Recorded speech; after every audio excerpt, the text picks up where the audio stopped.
Quel est le terrain qui permet l'action du séducteur et favorise ses desseins? Quels sont ses desseins?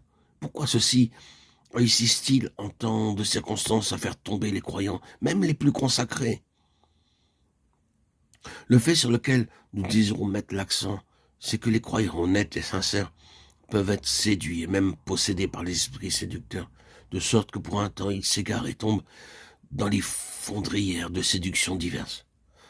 Ils peuvent même s'y enliser définitivement si la lumière ne se fait pas en eux, s'ils ne reconnaissent pas l'erreur dans laquelle ils sont tombés et de quelle façon l'ennemi les a séduits.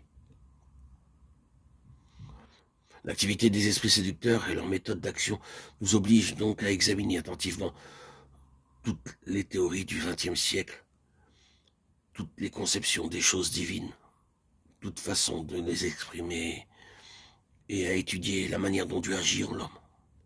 Car rien que la vérité dégagée de tous les points de vue particuliers, de toutes les conceptions erronées, nous protégera, nous armera de façon efficace dans cette guerre à mort contre les esprits du mal dans les lieux célestes.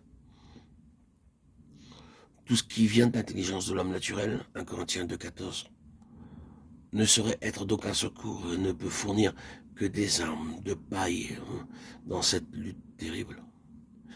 Et si nous nous reposons sur ce que les autres pensent ou sur nos conceptions humaines de la vérité, Satan emploiera sûrement ces choses même pour nous séduire.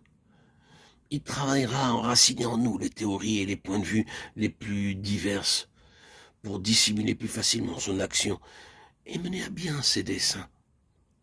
Que le croyant veille donc à se garder des idées toutes faites de ce siècle, qu'il examine soigneusement tout ce qu'il pense et tout ce qu'il enseigne, tout ce qu'il accepte comme vérité, toutes les expressions, toutes les tournures qu'il emploie ou a employées en parlant de la sainteté, enfin tout ce qu'il a reçu des autres.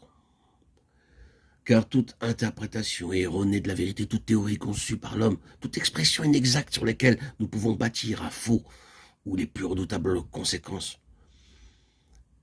pour nous et pour les autres. Puisque nous sommes avertis que dans les derniers temps, les mauvais esprits viendront à nous avec des séductions d'un ordre doctrinal. Examinons avec le plus grand soin toutes les doctrines de peur qu'elles ne procèdent des émissaires du séducteur. L'apôtre Paul revient à plusieurs reprises sur le devoir qu'il y a pour le croyant à examiner les choses du domaine spirituel. Celui qui est spirituel juge, examine toutes choses, ou d'après l'original, recherche et décide de toutes choses. 1 Corinthiens 2,15.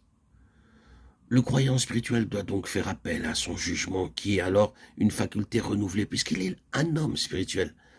Et cet examen spirituel, ce jugement, peuvent s'exercer même à l'endroit des choses de l'Esprit de Dieu. 1 Corinthiens 2, 14, 15.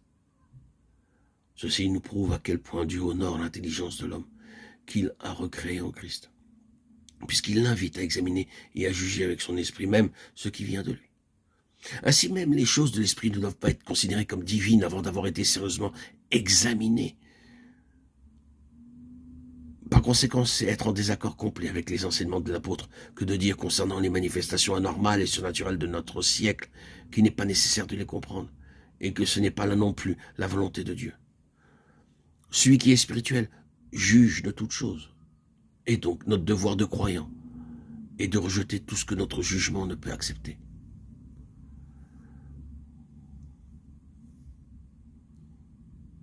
Il doit exercer son discernement. Et encore, en ce qui le concerne, il doit se juger lui-même. Car si nous nous jugeons nous-mêmes, le mot grec implique un très sérieux examen. Nous n'aurions pas besoin que le Seigneur nous reprenne et mette en lumière les choses que nous n'avons pas su discerner.